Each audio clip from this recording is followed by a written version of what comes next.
Good evening, everybody. I'm Dr. Suresh Kumar from the Believers International Heart Center, and welcome to this edition of the Best Talk of the Believers Church Medical College Hospital. The Believers Excellence in Science Tele-Education is an endeavor to bring the best and the most current and scientific information to the medical fraternity in India. That way, we know that interventions to the mitral valve, where it involves a densely calcific mitral valve, as in mitral annular calcification or calcific mitral stenosis, or mitral regurgitation in a variety of settings, is a challenging prospect and a management challenge to the cardiologist. And in Dr. Mahadevan, we have a pioneer and a master in dealing with these entities. It's my great pleasure to welcome and introduce Dr. Vaikom Mahadevan, who is a graduate of Stanley Medical College. He went on to have his further training in cardiology in UK and Canada, and he has been a trailblazer in the field of adult congenital and structural interventions in UK and the US. He is the William Parmley Endowed Chair in Cardiology at the prestigious UCSF and the Director of Adult Congenital and Structural Interventions there. He's a person whose cath list for a day reads like 2 TAVIs, a percutaneous pulmonary valve, a couple of mitral valve, and many routine things like coronaries. So in welcoming Dr. Mahadevan to our fold, we are inviting a master, a pioneer, a trailblazer. Welcome, Dr. Mahadevan. I also have a very elite panel with us. As my co-moderator, I don't find that Smith has joined so far, but Dr. Smith Srivastava should be joining us anytime from Raipur. I also take this opportunity to congratulate Dr. Smith for performing the first in India excimer laser atherectomy. We are proud of you, Smith. We are hoping that you will join us fast enough. I noticed that Dr. Gurinath Parale from Sholapur has joined us. We have Dr. Ajay Swami from Bangalore, Dr. Ramakrishnan from All India Institute. I'm expecting Dr. Ajay Behal, and Dr. Smith has already appeared. Welcome, Dr. Smith. We have Dr. Jnanavelu Ganesan from Chennai. So we have a very elite and distinguished panel. With those words, I would request Dr. Mahadevan to start his lecture. Welcome, Dr. Mahadevan. Thank you very much, Suresh, for the kind invite. It's a pleasure to be with all of you and to all the panelists and to Believers Heart Hospital and the PG Alumnus Association for inviting me to give this talk. It's a pleasure to be in front of all of you. I will start sharing my screen.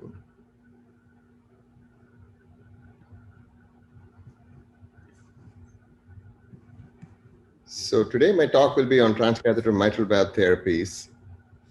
And we will go through a gamut of devices, repair options, and replacement options, which is what is the current state of affairs is.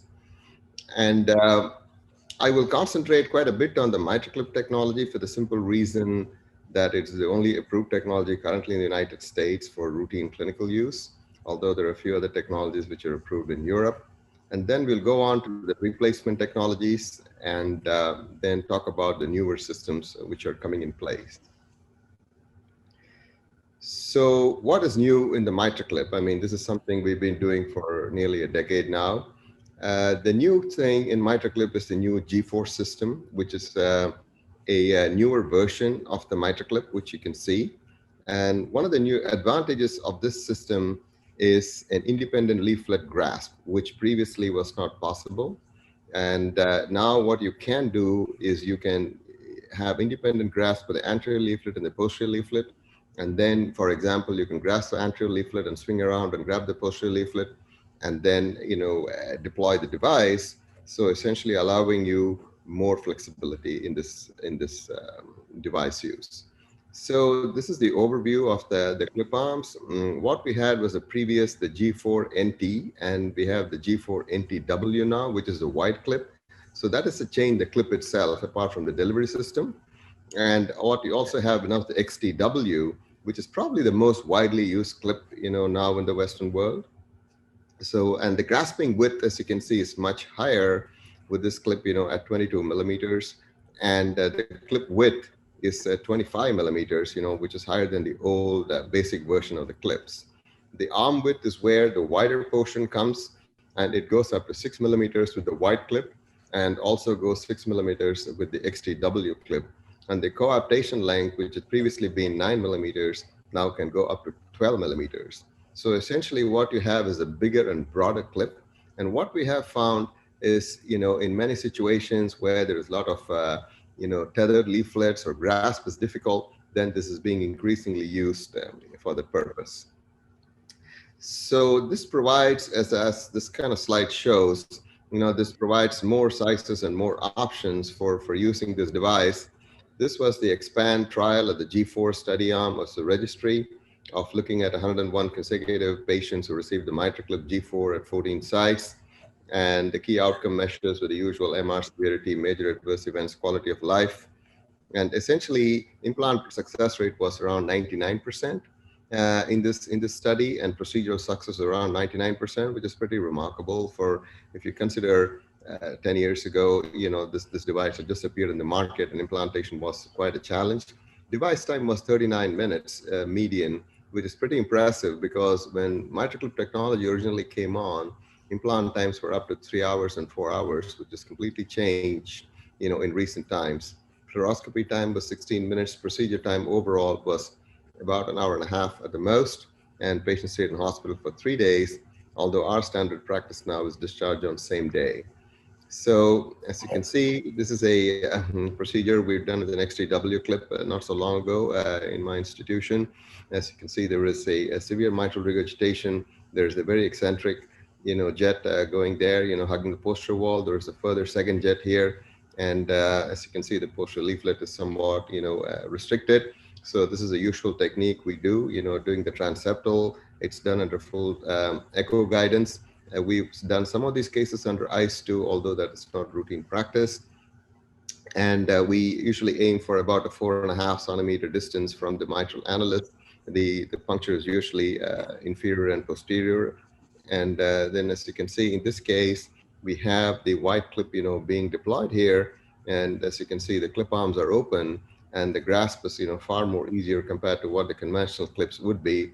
As you can see, it's a very kind of degenerative myxomatous valve. So there's a lot of leaflet tissue, insertion available here. And what we can do is put up the grippers, one at a time, and we can capture the anterior leaflet and drag onto the posterior leaflet, whichever way we want. I mean, this is aorta, this is anterior, this is posterior. And so it gives you a lot more flexibility to do what you want to do. And this was the image after a single clip, showing a small residual jet coming from the posterior side and the lateral commissure. And then we went and did a second clip there, and with almost complete elimination of MR. So this was the MR reduction in the G4 study on the left-hand hand of the slide. As you can see, severe MR was in 30% of patients and moderate MR in 37% of patients. And patients with severe MR were virtually none at the end of the procedure. As you can see, most of them had mild MR, 1+ MR, or 2+ MR at discharge. And 33%, nearly a third of them had no MR. And again, at 30 days, that result was preserved, indicating good outcomes. So all-cause death in EXPAND G4 was 2% at 30 days. There was no MI, no stroke, and there was a 2% incidence of single leaflet detachment, which even despite a wide and a broad clip, again shows that this is a issue which one has to be acutely aware of. Essentially, the MitraClip is designed to hold on to one leaflet if needs be. But however, if you have a single leaflet detachment, of course, MitraClip is ineffective and, the MR comes back, but it is something nevertheless, to bear in mind, and goes to show that, operator, experience and also, very, very good imaging guidance is essential to try and minimize this complication. One of the concerns when the wider clip and the bigger clip was introduced, about 18 months ago now was, this is going to cause more mitral stenosis, especially in, small annulus, etc. And the good news is it doesn't seem to, although, the gradients at 30 day were around 4.3, which is Normally, we accept a 4 to 5 gradient at the most. We don't like a gradient more than 5 or 6 millimeters of mercury when we finish the procedure. And here, again, as you can see, compared with the expand registry arm, which used a normal clip, there was no major increase in gradient with the third generation clip, indicating that the risk of mitral stenosis remains low. Although it is important to be vigilant and also to understand how these devices are used. So this is MitraClip in heart failure is a big evolving indication now. I'll show you some data later on in my talk, how the indications have been changing for the implants which have been done.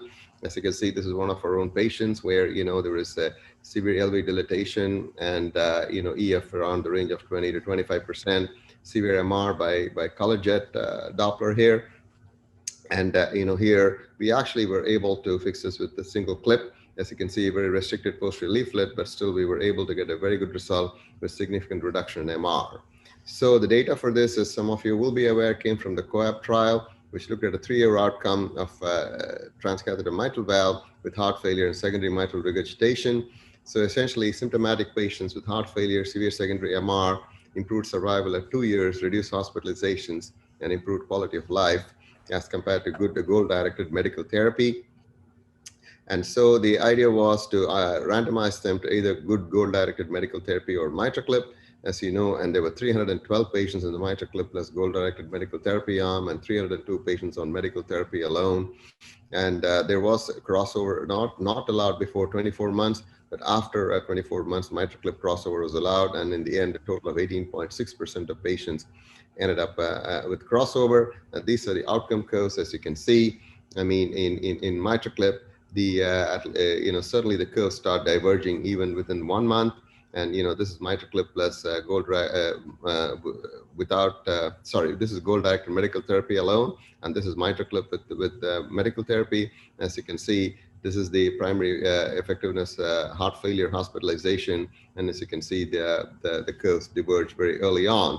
The safety endpoint, again, device-related complications were low, around 1.5%.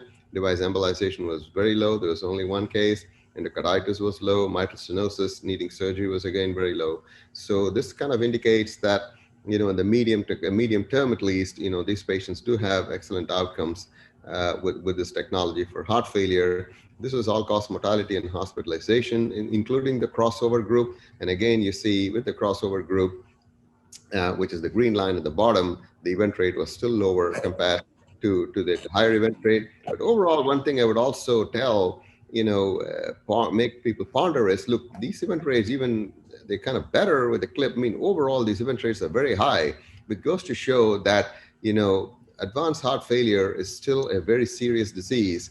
And, the risk of death remains pretty high. So if you look at it, even with the MitraClip arm at 24 months, you have a 50% chance of either death or needing hospitalization.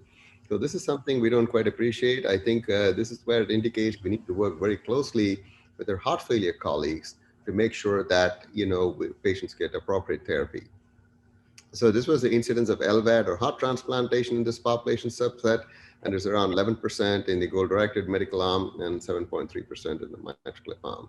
And again, this indicates reduction in mitral MR reduction grade. And as you can see, on baseline, about 50% of patients had severe MR, and here 73% of patients had trace or mild MR, at discharge and 30-day follow-up. So this was the conclusion in this trial. At 36 months, MitraClip provided durable reduction in MR, reduced the rate of heart failure hospitalizations, and goal-directed therapy only assigned patients who crossed over and received a clip had fewer hospitalizations and deaths within 12 months. So we'll look at some other mitral valve repair devices which are in the horizon and which are being increasingly kind of used. And this is a trial which we are involved in. It's a coronary sinus indirect annuloplasty with a Carillon device. It essentially is a device which you go through the jugular, internal jugular vein, and it's essentially to address functional mitral regurgitation, because what the surgeons do, if you think, they just go and put a ring around the annulus, and so this essentially duplicates that kind of a procedure percutaneously. So essentially, I mean, this is not entirely new in the sense that there used to be an old device, for some of you might remember, called the Monarch device, which Edward said. but was pulled out because of increased levels of circumflex compression. But here, I think what you have is, it's deployed in the coronary sinus, but it's not a complete device, cinch, but a partial cinch. And essentially, as you can see, you kind of, this is a relationship here, and this is how the device sits. I'll show you some more images. This is how the device is. A pretty simple kind of device, nothing too fancy about this. There's a proximal anchor and a distal anchor, and you have a delivery system which goes through the jugular. And the device size is predetermined during the procedure, and the anchor sizes are 7 to 14, and you have various implant lengths based on the length of the coronary sinus. So there were various trials which were done, early trials, which showed that this device had benefit. And now what is going on is a Carilion trial, although unfortunately this has been halted for the time being in the United States because of COVID. But however, the Carilion trial, original trial, randomized 350 patients who were ischemic and non-ischemic cardiomyopathy. And it was a prospective randomized 1-to-1 trial. And there were a number of usual, MACE rates, etc. So essentially what sets apart the Carilion is that it's an indirect approach. It doesn't impact the leaflets.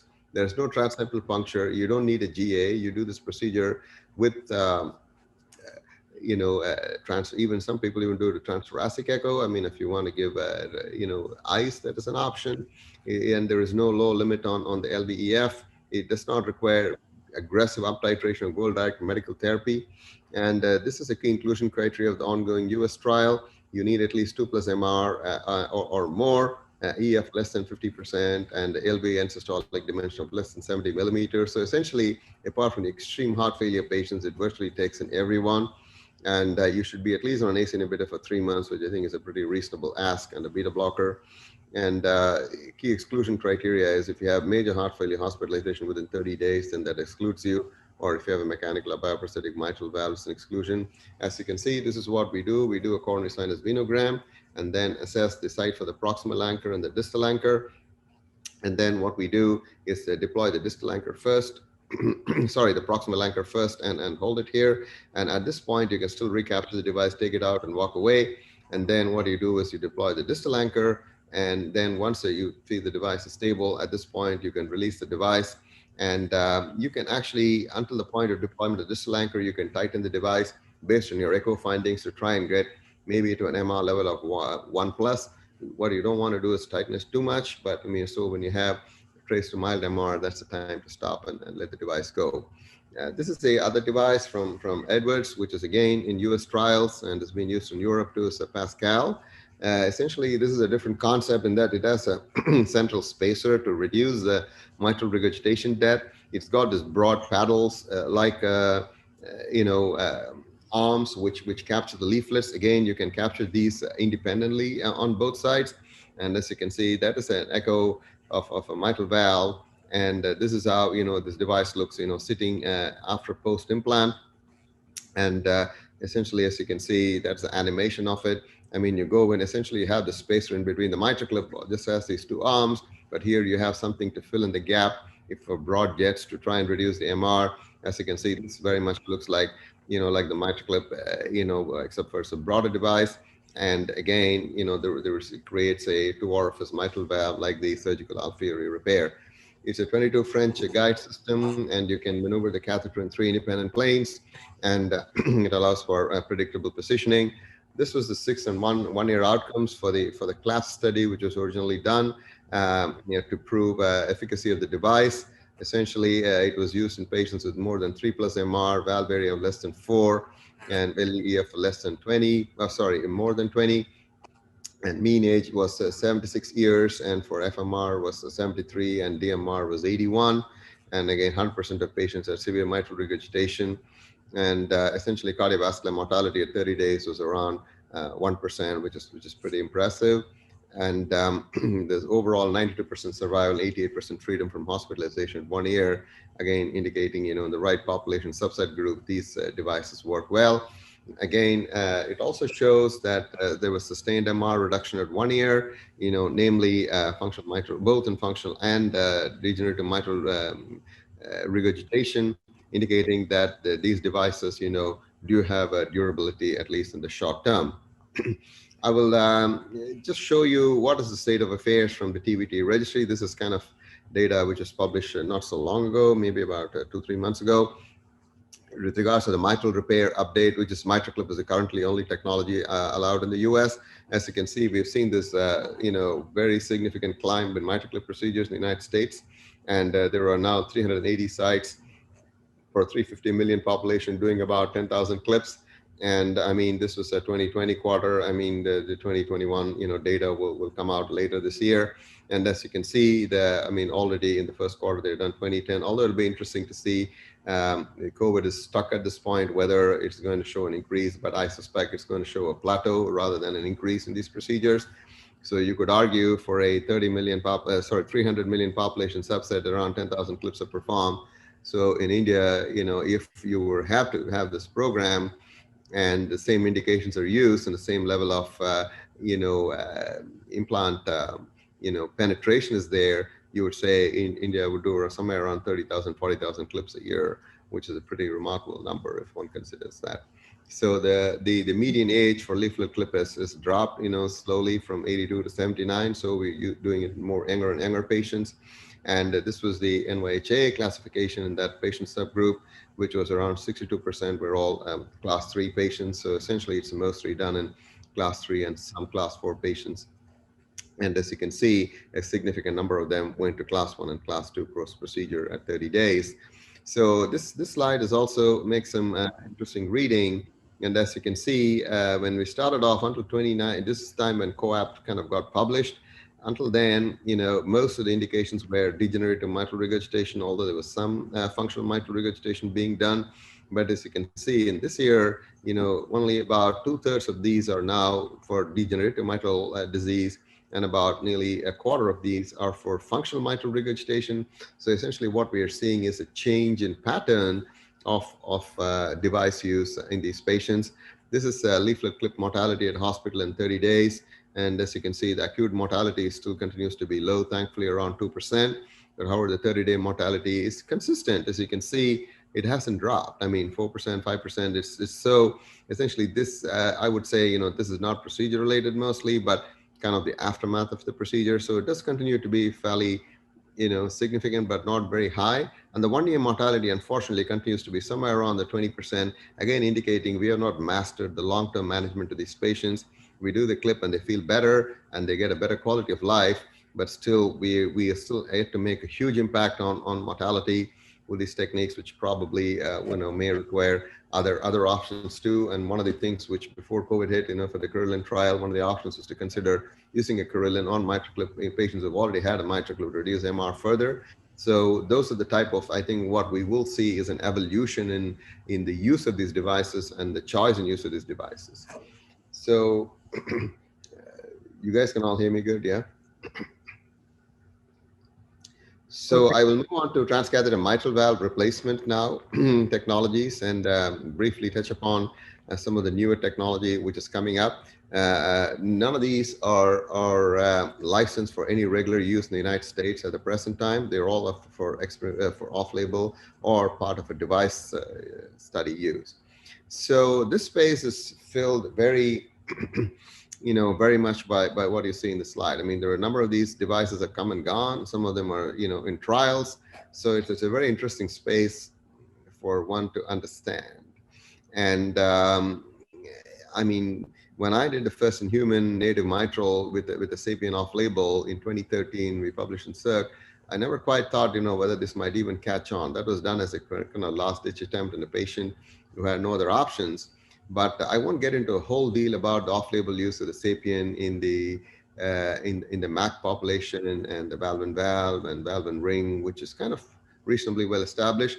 And part of the reason for that is, I mean, it is still a complex procedure, although we have learned more, and the LVOT obstruction still continues to be a big risk, for use in valve and MAC. And in fact, LVOT obstruction is a problem with a lot of these, devices too. I mean, the reason why it is low in the trials currently is because of extremely careful screening. It is doing a valve in MAC is one procedure which does make me nervous because the risk of LVOT obstruction, despite the best will in the world to to assess these patients extremely carefully by CT scans and getting more than 2 people to look at these scans and calculating neo-LVOT areas. It's still, the risk is not completely zero, although the risk, can be predicted reasonably accurately.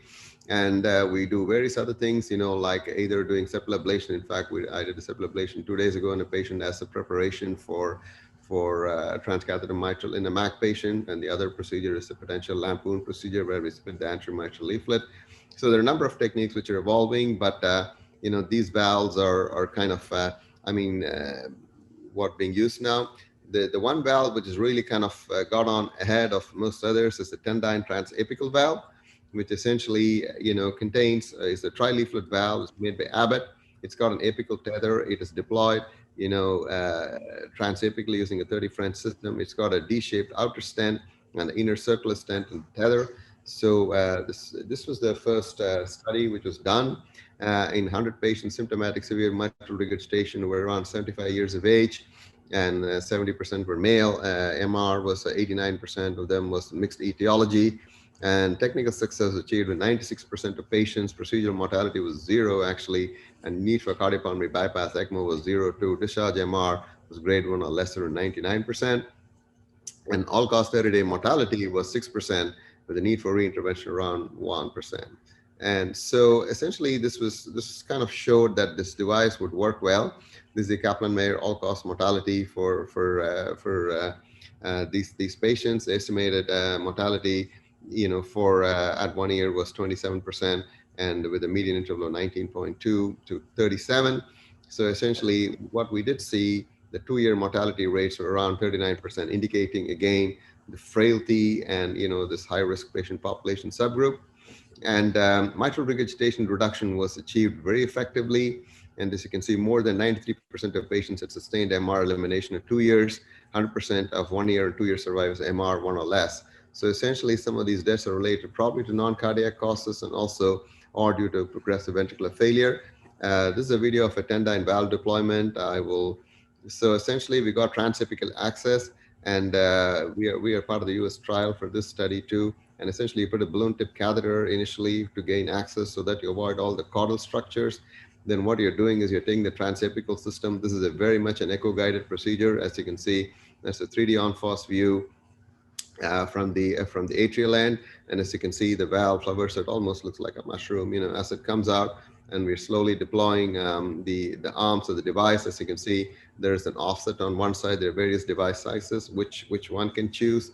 And essentially, the valve is being slowly opened. I mean, there is a slow opening system, which you can adjust release system based on, the positioning. And you bring the valve down and you slowly deploy it. And as you can see, the valve is now fully deployed, and it's a well-functioning, the 3-leaflet valve.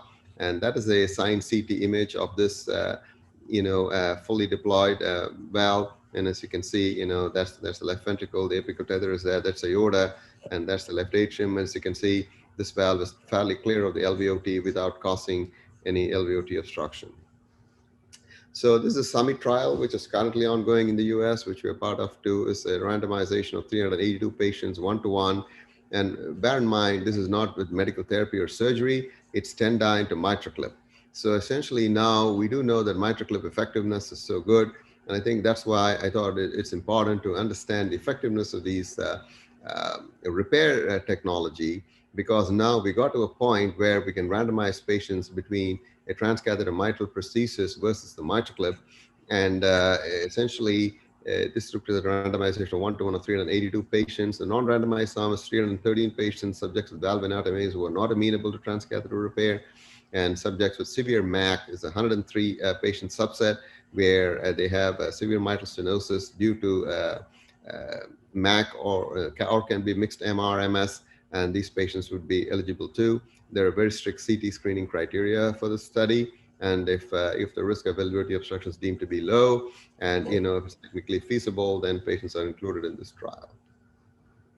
The next one, which probably is making a lot of waves, is interpret transcatheter mitral valve replacement from Medtronic. And this is a very different valve design to the tendyne. It's called the conformable outer stent anchors without leaflet capture, need for rotational alignment. One of the big things about some of these transcatheter technologies, the emphasis on non-caudal, attachment, because essentially we do know if you destroy the cords, it alters ventricular geometry and probably, does not improve long-term outcomes, or probably increases the risk of heart failure. One of the big things about many of the transcatheter technologies is the non-caudal attachment or non-caudal anchoring for these patients. This valve has a circular inner stent with a 27 millimeter tri-leaflet bovine pericardial valve. There's no atrial protrusion or low profile. There's a 42 and a 48 millimeter valve, but an XL valve, I think, is being tried as well. So essentially, this are some CT images from a human implant, and this is a chronic porcine implant, and you can accommodate tilt and lateral misalignment in this valve. So this was this is the kind of the story of this. There's an Interpret pilot study was done, and there's data available from that. The Apollo pivotal trial is now enrolling. And what we also more interestingly enrolling is the mitral transfemoral study. It's a very small study of 15 patients with the transfemoral transeptal system. And there's also a tricuspid trial which just started. So the pilot study also see the safety of this valve. And essentially the age was 74. Again, MR etiology was primary in 20%, secondary in 70%. So a lot of, functional MR patients included in this trial. And this was the degree of reduction of mitral regurgitation for the patients at baseline 1 month, and echo, of mitral valve gradients. So essentially, NYHA classification also improved in many of these patients. And as you can see, this is the implantation of an Interpret valve. As you can see, this is a valve that sits in this location like this. And there is no apical tether for this valve, since this is just deployed in the annulus. And those are the valve leaflet. And this is a valve which was implanted nearly 4 years before and still functioning well in a patient. So the Apollo trial is currently in progress. It's got 65 sites currently in the US, and more than 1,000 patients have been consented. So essentially the question is, for patients who are not good candidates for mitral valve surgery, is it possible to give them a device which would help? I mean, these are all situations where a mitral clip may not work very well. For example, presence of severe MAC, a small mitral valve annulus, or difficult coaptation of leaflets. Although this has kind of become a lesser of a problem now with the wider clip and the more newer version of the devices which I showed you. So essentially, this is the updated study design. There's going to be a 500 patient primary cohort going on to TMVR, and then there is a roll-in subject of 300 maximum and a MAC cohort of 300. So essentially, it will have a wide range of patients. And if you have moderate to severe MR with the presence of MAC, or mitral stenosis in the presence of MAC, we will be including these patients. And that is the plan for this trial. This is the transapical implantation technique for this valve. And as you can see, it's a transapical approach. Again, large bore size. Then you introduce this directly into the left atrium, and then you identify the landing zone on echo, and then essentially this is an intra-annular valve, and then you deploy it, and then you release it. So this is how the device kind of looks. I mean, there is still this kind of stool which you need to load it, and this is the implant itself. And there's a delivery system which is a 35 French capsule at the tip, and there's an outer flex and inner flex curve. And essentially you go through this with the dilators and deploy this valve. So there was, again, as I said, no leaflet capture with this device, and it is able to deploy this without too much of difficulty. So this is a picture of a valve being deployed. As you can see, the tip of the the catheter is through a transapical system into the ventricle, and the valve is being deployed.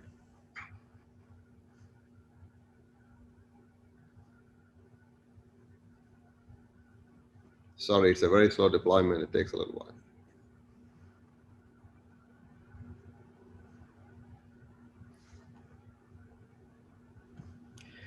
So this is the more exciting bit, which is a transfemoral system, which is coming up. It is still a 35 French, so it's a really big system. Probably takes one to the original TAVR days when we had 28 French systems and so on. So it's planned for 15 patients. However, There is a newer 29 French system being developed, which I think will be more exciting, hopefully. And it is being planned, to be released maybe in the not so distant future, and also comes with a larger valve, an XL valve, so that there'll be lesser paravalvular leak and more stable deployment. This is another new valve called the Sophia transeptal valve, which essentially is based on, so again, surgical principles. There were about, I think about 10 first-in-human patients have been done in the United States. This valve is by Abbott. Again, it's a minimally invasive single-step transeptal procedure. It's fully transeptal, and essentially, as it's a caudal sparing in the sense that it does not anchor into the cord or the pap muscle. The LVOT interaction with this valve is thought to be low, and leaflet durability, again, is an issue because in many of these valves, in the early valves at least, leaflet thrombosis has shown to be a problem. But so most of these transcatheter mitral prostheses, we usually recommend including the off-label sapien valve, at least 6 months of anticoagulation therapy, either mostly preferably with warfarin or in some cases with a DOAC or a NOAC, like apixaban or Xarelto, to make sure there's no leaflet thrombosis, because that is definitely a high risk and I don't think should be underestimated. So where is TMVR going? TMVR is still not prime time, although we would like to believe that it is. I mean, this was a registry from the US data. It started off with a very small, modest numbers, as you can see, 97 cases. And I mean, a lot of people are doing them. So this would mean only every site was doing about 2 cases, but that's kind of, it's changed a little bit, but still, again, the number of sites has increased. And as you can see, only 220 cases were done in Q1. I suspect this number is not going to be super high this year either.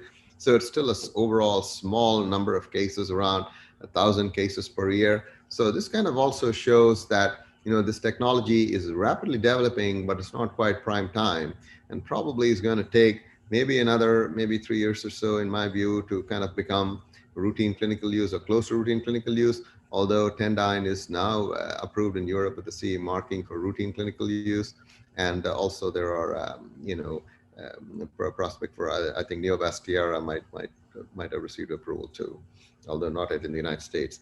So the valve and ring is the main driver for this. As you can see, about 80% of it is valve and valve, as you can see in this slide, and about 20% is roughly valve and ring.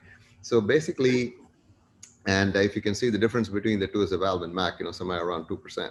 So essentially, valve and valve is becoming a procedure of choice for a lot of patients with a mitral bioprosthesis, where surgery is higher risk. And in fact, in our center, we would routinely consider mitral valve and valve as the first line option if a patient comes with mitral bioprosthesis, rather than consider sending them back to surgery unless there are other strong indications requiring surgery. So the TMVR age, again, is dropped, but not by a remarkable degree, from 77 to 75. So we started doing slightly more younger patients. And this is a very interesting slide. For me, I mean, this is how we all started. I mean, transapical, 76% of cases. It almost kind of resembles TAVI, when TAVI started, when a lot of cases were done transapically, especially in Europe. But now, as you see, the needle has moved on. And from 76% transapical in 2014, it's gradually declined. In 2017 came the kind of big jump. And now only about 4% of cases are done transapically. 83% of the cases are done transeptally. This 9% is a transatrial approach, which I think has got still a major role, especially when you have significant LVOT obstruction. The surgeon makes a small right thoracotomy incision and is able to resect the anteromitral leaflet under a femoral bypass. And then we deploy this valve under direct visualization. And if needs be, the surgeon can put 2 stitches in the trigones to hold the valve. And then the valve is, secure, and still, it is still a much better procedure. And the risk of LVOT obstruction with this technique is almost zero, because you can implant a 50-50 implant, whereas when you're doing a sapien implant off-label, you do a 80-20 implant, 80% into the ventricle to minimize the risk of embolization. So there are certain advantages to this transatrial technique, although the patient still requires femoral bypass, and does require a small thoracotomy to achieve this procedure. So as I said, this is the procedural access side. As you can see, transeptal has increased remarkably, transapical has dropped. And this is the TMVR mortality. unfortunately still continues to be somewhat higher than what we would like it to be, although it has definitely dropped compared to what it was before. It was started off at around 11% mortality. It's halved now to around 5%, which is pretty good. But as you can see, this is a very group of frail older patients who are unfit for surgical procedures or high risk for surgical procedures. So the 1 year mortality still is around 21%. So 1 out of 5 patients, unfortunately, will not be alive at the end of 1 year with this procedure, which again goes to show that we probably on two fronts. We need technology to get better and improve, which is happening, but also our patient selection needs to be more nuanced, and maybe the cohort C patients who are extremely high risk are probably not good candidates. That is something we certainly learned from our native mitral sapien experience too. So I would like to conclude by saying transcatheter mitral valve therapies are rapidly evolving. Repair with MitraClip is the leading technology currently in use, but that is likely to change in the coming years with various other newer devices coming into the market. Newer valve materials are also being developed both for delivery and insert of tissue. I mean, I couldn't tell you all the details but I can assure you there are some exciting new things in valve leaflet technology which are being tried. And I think in the next 5 to 7 years, maybe we will see that the good old porcine pericardium and the bovine pericardium are not the only tissue valves we have, but there'll be a variety of newer synthetic leaflets or other bio-derived leaflets, which who knows might give a much longer lifespan for this bioprosthetic valves, which is the current Achilles heel of this bioprosthetic valve is the life of the tissue, a leaflet tissue, which essentially is somewhere between 8 to 10 years. Most of us know in a lucky patient goes up to 15, and unlucky patients, fails at 5 years. But unfortunately, it is very variable, but that may get resolved with these newer technologies, newer materials which are coming. And I think the next decade will see a paradigm transformation in treatment of structural heart disease with more transcatheter procedures. And like TAVR has become the first line of therapy now in most patients with aortic stenosis, at least certainly in the Western world, I think it's quite likely to become the case for other valve diseases. And while surgery will still have a very important role, I suspect, transcatheter will be considered as a first line option. And thank you all again for joining me today. Thank you. Thank you, Dr. Mahadevan, for that wonderful talk. We would throw open the topic for discussion. I want the panelists to note that we are using 2 different platforms simultaneously. The attendees are on a different platform. That's why you find only the total attendees as 10 in this, which are the panelists. Through Netcast, the others are listening to us, and this is also going live on YouTube. So we have listeners there also. Thank you, Dr. Mahadevan, such a wonderful lecture, and you've taken us through the whole gamut of transcatheter mitral interventions. So I have a few questions. Like, for example, has the failure of MITRA FR trial changed the way you choose the patient for a MitraClip now? Thanks, Ramakrishnan. That's a wonderful question. The answer is yes. I mean, what we have learned is, if your EF is really very poor, MITRA FR showed that your outcomes are not good. So I think 2 things we have learned is, you need very aggressive goal-directed medical therapy to optimize the patient. And 2, if you have very end-stage heart failure, you're probably better off being referred for VAD or transplant rather than get a MitraClip. But what I couldn't show, since this talk was confined to the MitraClip, there are a lot of other options which are coming for these patients, like the intraatrial devices. I mean, we are part of the VIVA trial, one of the largest recruiters in the United States. And essentially, it's fairly simple technology where you create an intraatrial shunt, which in congenital cardiology we've done forever, putting stents across the septum. But it does certainly improve heart failure outcomes. So there are other options maybe one has to consider for these patients rather than just clip technology. And generally, the surgeons, when they do mitral valve repair, they do plenty of things. They just don't do only the clipping or anything. So do you foresee such a thing in intervention cardiology, like multiple options in the same patient, like in near future? I absolutely do, because I think we will see is in the future, whether, for a given patient, especially if it's a functional MR or it's a degenerative MR or mixed etiology, which is often the case in older patients, what are you going to do first? Are you going to do the valve technology first, put the clip, and then you're going to put an annular cinching device? Or are you going to put the annular cinching device first and then put the clip? I think that is something we don't know for certain at the moment.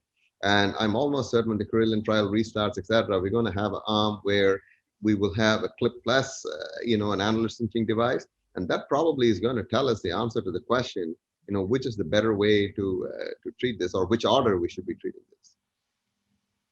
Do you also see the broadening of the indication beyond heart failure? For instance, in coronary artery disease, for a patient going CABG with severe mitral regurgitation in an elderly person, can you foresee where there could be a transcatheter mitral valve repair with an off-pump CABG? It's good. It's a very good question, Suresh. And actually, we've seen that happen already. I mean, at least I have done it for a few patients where we've told the surgeon, if it's severe left main disease or proximal LAD disease, you would go to, get a off-pump minimal cabbage, and then you would get a mitral clip, because if you're going to have corrective mitral valve surgery, it's going to be a long pump run, with and etc. And these very elderly patients may not tolerate that very well. So essentially, what you would have is an option either for clipping and then cabbage, or a cabbage and clipping, depending on what is the more predominant lesion that needs to be addressed surgically. And even when the pathology of the mitral regurgitation is complex, the leaflet clipping does seem to improve it, no? That is true. But although I must say, in very bad Barlow's valves, it is a tough procedure. I wouldn't advise people who are just starting, mitral clipping, or in the early stages of career to take on these complex Barlow valves, because they can be quite challenging, because there is so much redundant myxomatous tissue, and the risk of single leaflet detachment, is actually not that small. So I think, that is one area where one needs to be careful. Have we done them? Yes, we have. We've been successful. Yes, mostly. But it is still one of the areas where one has to be careful with the severe bileaflet prolapse.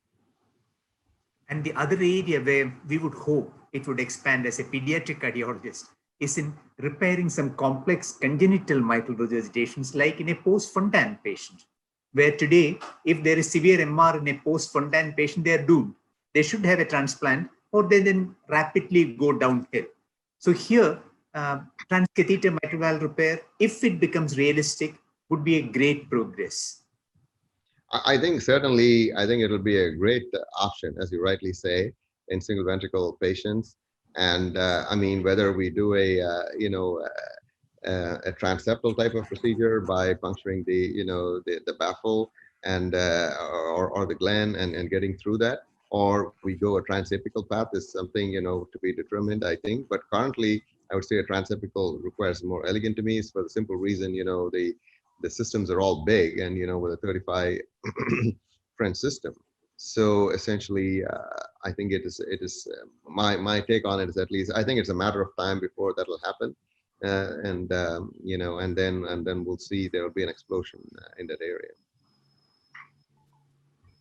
Really fabulous presentation, Dr. Mahadevan. Just I was thinking intuitively, probably we can separate the therapies into patients with very large hearts and patients who have actually got degenerative MR, and probably offer different combinations of options, and probably you would use a different one, as what Dr. Ramakrishna said is really a fascinating discussion, to try and combine different therapies for mitral valve disease. Probably what would do first, or do you think that we could think of using the annuloplasty device in patients with larger hearts, and using the clips in the patients with smaller hearts with degenerative MR or with non-functional MR? Yeah, that's a good question. And I agree that, in the very large hearts, with the dilated annulus, I think maybe an annular device to start off with may be a better option. And the advantage it might give you is not only reducing the MR, but also bring the leaflets together closer. So essentially, maybe you wait for 3 to 4 months and then you deploy a clip, then your procedure becomes technically less challenging, but also your MR reduction might be more bang for your buck, because you have, and this is what, the surgeons often do. They do a repair where they put a ring and also sometimes do a leaflet repair. So essentially, we can mimic that in a way by taking this approach. There's one question from the audience. Dr. Benson Abraham, he wants to understand, can you elaborate on the goal-directed medical therapy for mitral clip? Yeah, goal-directed medical therapy is essentially, at least currently in the United States, you would say they would need to be established on a good dose of ACE inhibitor, and preferably on Entresto with the sacubitril plus valsartan combination.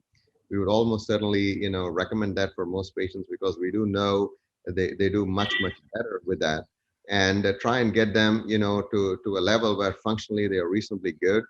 And the other thing which we, also learned is in these functional MR patients who are really very severely ill and who don't have other options, sometimes hospitalizing them for a couple of days in advance, diuresing them actively, and makes the procedure technically much better.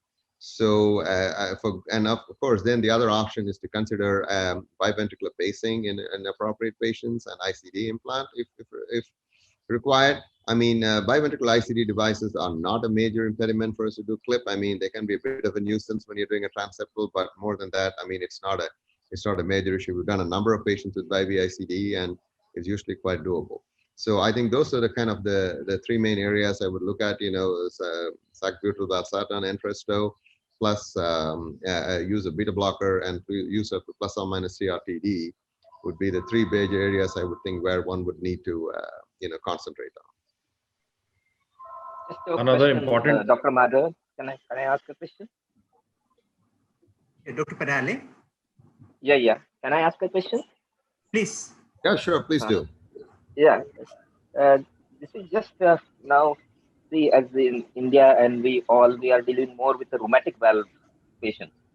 Is there any subset of rheumatic valve patients which you feel can benefit from this transcatheter mitral valve therapy? Yeah, I think so. I mean, I think what will happen eventually is, I mean, if you have isolated MR with rheumatic heart disease, which is not that common, I mean, a clip is an option. But for patients with mixed disease, I think one of the transcatheter mitral valves will work pretty well, because there's no reason why it shouldn't. Because most of these, essentially what they do is they crush the leaflet to the side, and then they don't impinge on the cords or the pap muscle. So essentially, I find no reason why it shouldn't work. I mean, has there been a systematic trial done for it? No, but I mean, will it happen? I'm pretty sure it will.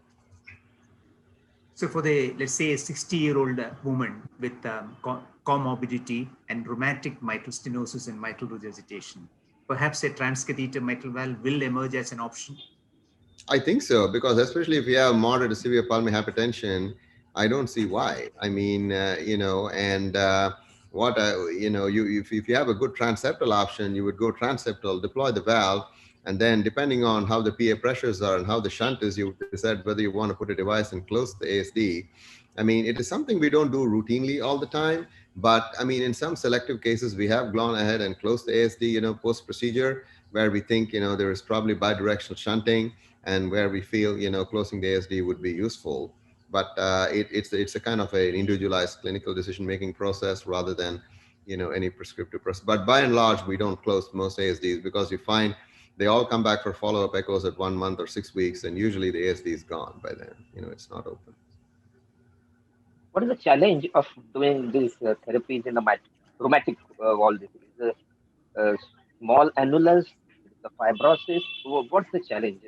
The challenge is the leaflets itself, I think, especially for the repair technology, because the leaflets are not normal. They're very fibrosed, they're often rolled up.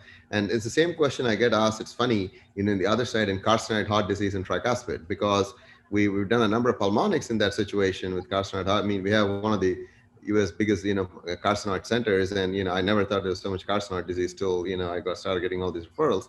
I mean, the pulmonic valves, are easier to manage, we do know, but we always get asked this question, oh, just want to put a clip in the tricuspid, which we do quite a reasonable number now. But the problem is, again, the leaflets are very, intrinsically not normal, and the leaflets are often damaged or rolled up. I mean, if you have decent amount of leaflet length and, leaflet integrity, then it is worth attempting. But again, it wouldn't be the best line of management. If leaflets are damaged, then I think a transcatheter replacement therapy is probably the best option.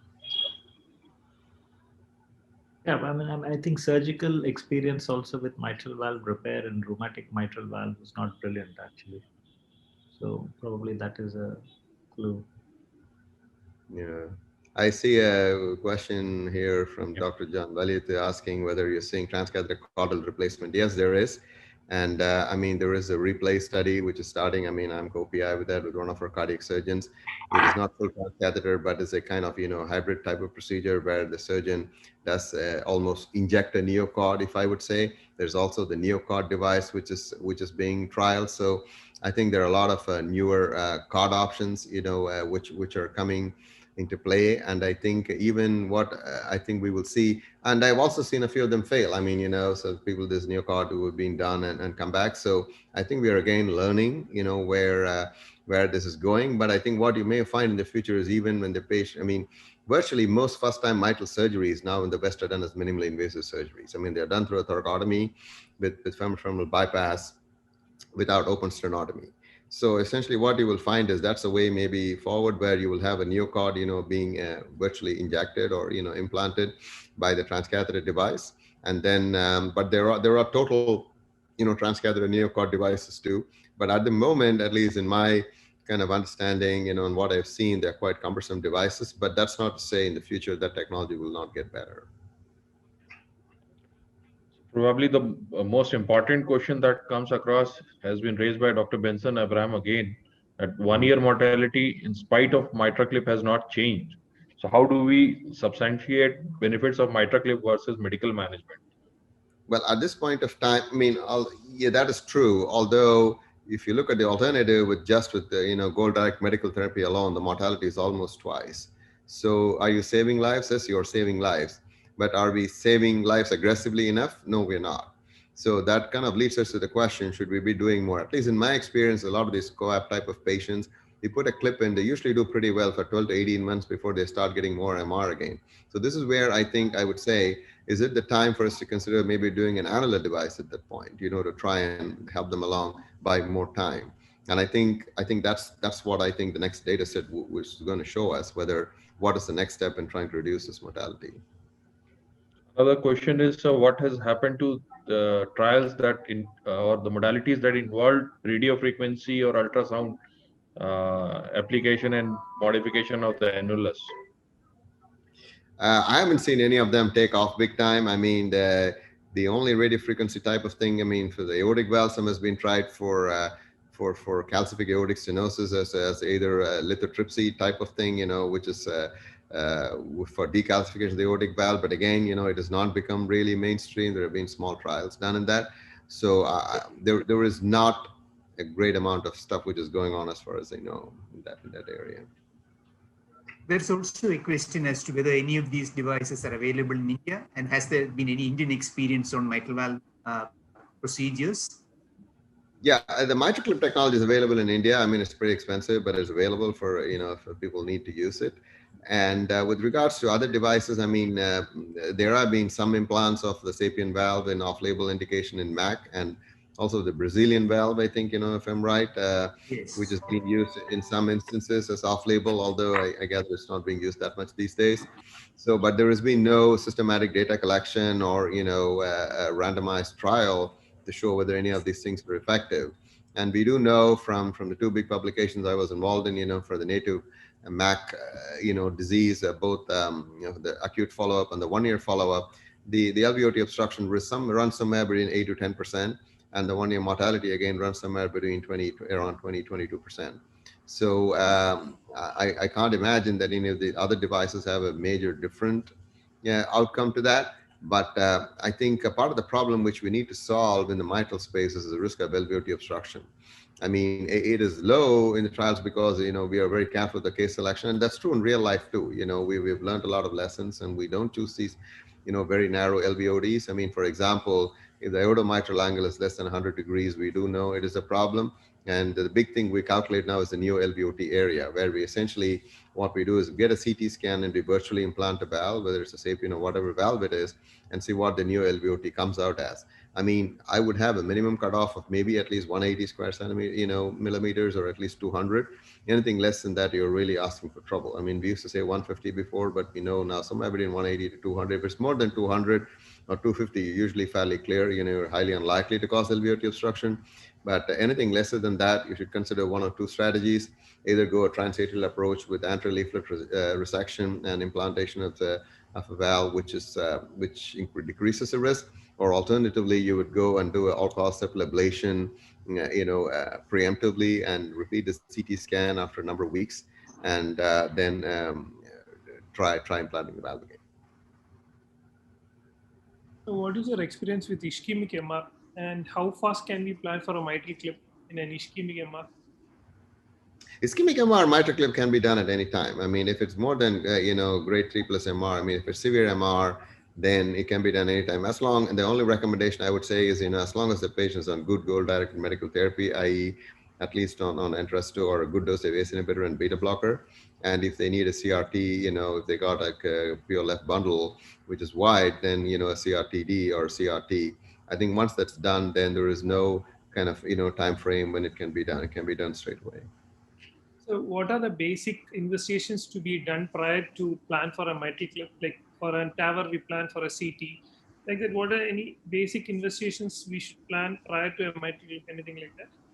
Yeah, prior to mitral clip, the only investigation which you really need is a transesophageal echo. I mean, if you get a transthoracic echo, confirm the MR, you have a transesophageal echo, you need a consistent echocardiographer to support you in the program. And I mean, because otherwise it becomes difficult.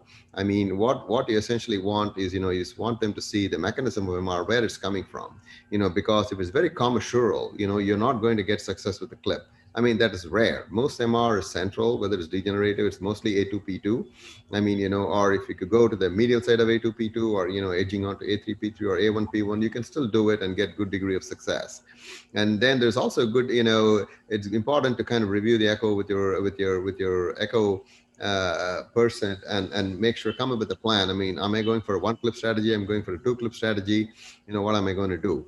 Because if you implant a first clip, say very, very medial, and then trying to put another clip, besides that, more medial is going to be difficult. So if you depending on which strategy you decide, I mean, most of the times what we plan to do is we basically try and put a single clip strategy in the middle and see if you can get away with it. And believe me, with the wide clip, you got away with it many times. The number of 2-clip cases have gone down into the wide clip, but it is an issue. I have a related question, Dr. Mahadevan. As usual, very good talk. Are you able to hear me? Very good to see you, Dr. Jnana. Pleasure to see you here. I have a clinical scenario. We do a lot of... there is one more question. What has been your observations of LV remodeling post-mitral clip in functional MR? Does an LV remodeling taking place? Yeah, shall I answer Dr. Jnana's question? Yeah, sure. I'm sorry. Yeah, that's okay. We do a lot of PTCS to LCX. The LV function is good, and normal LV function, but despite that, there is a significant mitral regurgitation. Some patients become symptomatic and require hospitalizations. Is there any role for mitral clip in these patients with the near normal LV function with the significant mitral regurgitation? Absolutely, because as you know, because despite revascularizing circumflex, I mean, if there is an area of myocardium which is not recovered, it tethers the posterior leaflet, and that's what causes this MR. So I mean, these patients actually do pretty well with mitral clip because essentially their cardiac function is not too bad. What you have is a localized area of myocardial dysfunction, where the posterior leaflet attachments are, the pap muscles and the chordae are, and causing severe MR. So basically, that's when you try to, you do a clip. They usually do quite well, actually. These patients do pretty well. The other relating to LV remodeling post or clipping. It's a great question from Sunil.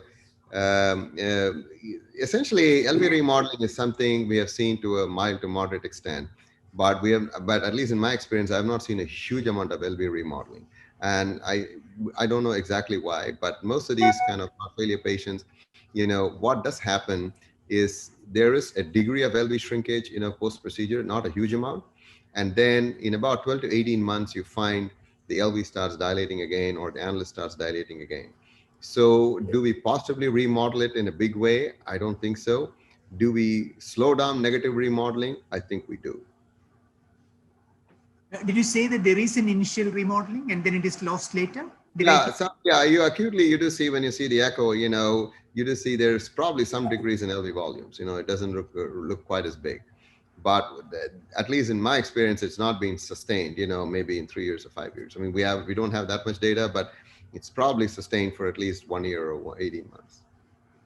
So you have a vast experience in MitraClip, sir. So like, suppose if you have to compare between myxomatous disease, degenerative disease, ischemic MR, and secondary MR, which one will be your first choice for a MitraClip, and where the any day, outcomes are better? give me a degenerative MR any day. You know, it always works very well. I mean, you can put a clip, get a great result, and walk away with your head held high. Whereas with the functional MRs, you know, it's always a struggle. You know, you think of one clip, two clips, whatever. But I mean, any day, give me a DMR. Is it possible that we're doing the functional MRs too late in their natural history? I mean, essentially what we're doing is a palliative procedure near the end of the heart failure, life, and just kind of palliate the patient.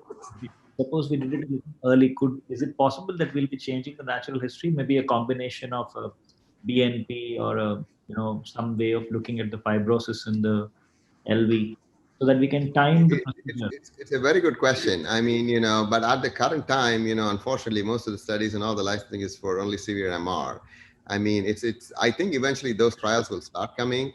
For example, if you do this in moderate MR, like we do it in moderate, you know, AS, I mean, the TAVI trials are running. And similarly, does it make a difference in outcome? Is the question. And the answer is probably it could do, but we don't know for sure. I mean, but then this is always shifting sands. I mean, in the congenital world, we know this. I mean, previously we used to wait for this pulmonary regurgitation to be severe. The ventricle, right ventricle becomes like a big bag and we were waiting forever. Now, who does that? You don't need to, because the transcatheter options, I mean, you see more than moderate PR, you know, and the evidence of the RV dilating. I mean, Ramakrishnan can say this. I mean, he sees it every day. I mean, you know, we don't wait that long now to do a pulmonic valve. So I don't see any reason why that thing wouldn't change in the mitral space too. So there is another question: how long do I typically wait to pursue MitraClip post BiV pacer? I would wait at least 6 weeks, you know, to make sure the leads are all well stuck. I mean, you could do it within 2 or 3 weeks if absolutely necessary, but I generally give them 6 weeks to make sure the lead is kind of secure and, you know, there's no risk of lead dislodgement with your device. You said a few weeks? 6 weeks, yeah, I would say at least 6 weeks, yeah.